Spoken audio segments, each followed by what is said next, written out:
I had another thing about. I always wondered about. When the recycle bin, if you blow your nose and then right, is it still recycling? Is it, or is it garbage now? Well, yeah. Are you supposed to put it in there? And then I always picture like a shoebox made out of recycled materials. It was like, are my boogers somehow a part of the box? Right. Or is like the last part of the coleslaw in the cardboard thing still recycling, or is it garbage because it's got organic matter? Yeah. You recycle tissues? Well, you're supposed to. He takes pictures of his shit, Jeff. There's really unlimited possibilities as to what he recycles at this point. You're supposed to throw out your discarded paper products, blow your nose and throw that in the recycle bin. Well, I mean, it's not like this is a question. I mean, I always hover over the two things because I'm like, well, I'll answer it. I'll go garbage on that because people have to pick through the recycling, and they certainly don't want to feel your excretions. There's a human being. There's like a Jawa that goes through every. They don't just put it in like a puddle of bleach. For someone who just had two black people up here, your understanding of what the underclass has to do is rather limited, I would think, in this regard, Dan. Yes, people have to go through every manner of trash. The recycling bin gets dumped out. Well, take me through from the blue bin goes into the truck, and then they take that one. Two Austrian men, one's named Franz, the other I don't know his name, take it to an area outside of Pomona, California, where it's dumped into a giant refuse pile, much like the volcano in Mordor. And on the sides of this, it's much like that movie from several years ago, the one with all the Indian children that won the Oscar for being the one that Slumdog Millionaire? Right, yeah, Slumdog Millionaire, where it made people feel awful and therefore good. Because it was in color and there was dancing and whatnot. And so all the excreta, effluvium, errata, and jetsam that the world perpetrates, someone has to go through each piece of it to see if there's any value to it. And then they either put it in a bag and take it to a community where they sell it, or it goes into a big, giant furnace that's marked Big Devil. And that's how recycling works. But you're talking about, I mean, we have a de facto layer in there where the... I am, of course, bullshitting at all times, but I would appreciate it if you'd maintain your respectful silence. Because there are homeless people that go through, and they go through the bins, and then they go like, oh, they're I prefer the term indigenous street people, but yes. And they grab the stuff. Homeless infers that everyone gets a home, which is, as I think our friend who works at Jamba Juice will attest, when you're a wage slave, no home is given to you. The idea of home and homeless is a fairly, I think George Carlin worked that point over pretty pedantically.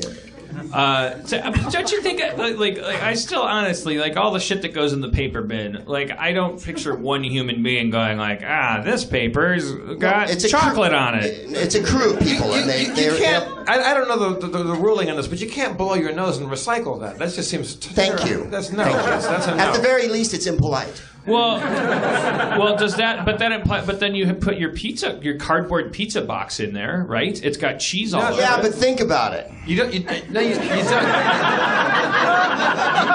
put things that are recyclable, and they're like the things that's like recycle this plastic, recycle the things with a little symbol on it, like things. And ideally, you clean them first. You rinse them off, and you put those in the recycle bin. You don't just put anything that conceivably could be recycled in the recycle bin.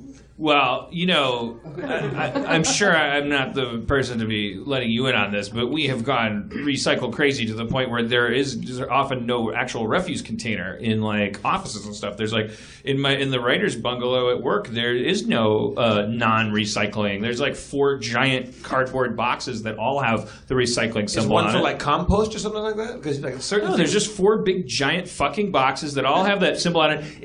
I don't want to be a libertarian here, but is the dirty little secret that the shit just goes into a fucking pile with everything else? Is because the stuff that we're putting in these boxes, it's like, oh yeah, this is where the plastic and the paper and the cardboard. Yeah, but it's to make people feel better about themselves. Right. It's an exercise. It's a charade, like a lot of stuff we do, like security at the airport and shit like that. And most of our waste is like, oh, well, let's do this, and then we'll pretend that it's really happening, and white people are happy, and everyone goes home. But you're saying there's still some guy picking through it. That's not just a guy going through. Absolutely. Ever drive down the streets of LA and see people digging in the garbage cans and pulling out Burger King wrappers and shit like that? I guarantee you, no matter what's happening. I don't want to bring it down to a bummer level where all your nice lower middle class fans are bummed out. We're talking about two different things, though. You're talking about people. They're like, fuck, I don't even have health care. I'm 2 paychecks away from going through a Burger King fucking robbery. You're talking about. That's how they talk to themselves.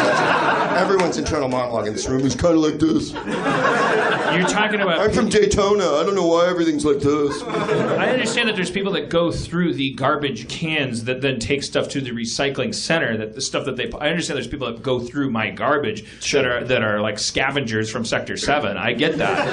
I admire those people. It's amazing that they're like bothering to find the honest labor, quote unquote honest labor that's afforded to their situation. Like it blows my mind. Spencer only gives those people money. He doesn't give panhandlers money. He pulls over and randomly runs up to those people and gives them money because they're like he has some. It's like, yeah, you want to encourage the ones that are doing it, whatever. I don't know. Wow. So he labors under the false notion that this world is a meritocracy. Yeah, right. Like, that can be enforced even at the lowest level. But I'm talking about at the place. Like, I don't know where the stuff goes. I know where the. Yeah, there are people like I watch some modern Marvels and things like that where there's a guy or a gal at a conveyor belt and they're looking through like this we need that goes along the thing like there are right okay there are so sorters at the end. So they're just pulling. There's stuff. also a giant plastic island in the South Pacific that bobs up and down. It's a couple of kilometers wide and. We should be able to start building on that pretty soon, right? Dan, I've talked about it on another show, but I want to talk about it on this show. We need to do Harmontown from the garbage island.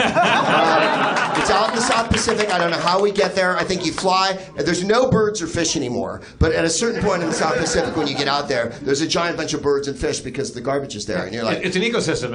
Right. Yeah, there's all kinds of. And you probably can't walk on it though, right? It's not. No, sure you could. It's nothing but 6-pack plastic things and containers and styrofoam and whatnot, and your old tissues and Jamba Juice cups that people threw away in LA that got caught in a tsunami tide and shot across the fucking Pacific and stuff. And I think it's going to be solid enough in another 6 months or so that we can do a fucking benefit for it.